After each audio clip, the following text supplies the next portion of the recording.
পাহাড়ি ঢল ও ভূমিধসে মুহূর্তে বিপর্যস্ত হয়ে পড়েছে হিমালয়ের কোলে অবস্থিত নেপালের জনজীবন। কোথাও পানির স্রোতে ভেসে গেছে ঘরবাড়ি, কোথাও পাহাড় ধসে বন্ধ হয়ে গেছে সড়ক। চোখের সামনে সাজানো জীবন হয়ে গেছে তছনছ। নতুন লিলি সিরাম শ্যাম্পু এখন শুধু শাইন না, দ্বিগুণ হেলদি সুপার শাইন। এই ভয়াবহ পরিস্থিতি নিয়ে আবেগঘন একটি স্ট্যাটাস দিয়েছেন বিশিষ্ট বাংলাদেশি ইসলামিক স্কলার মাওলানা আব্দুল হাই মোহাম্মদ সাইফুল্লাহ।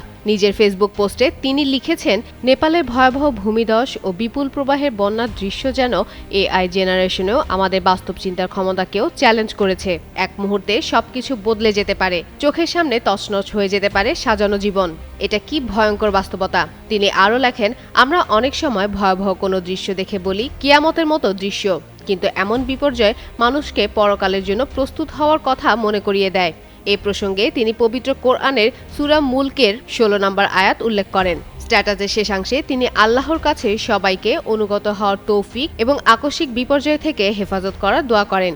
একই সঙ্গে নেপালের ক্ষতিগ্রস্ত মানুষের দ্রুত উদ্ধার এবং এই কঠিন পরিস্থিতি কাটিয়ে ওঠার শক্তি দেওয়ার প্রার্থনা জানান।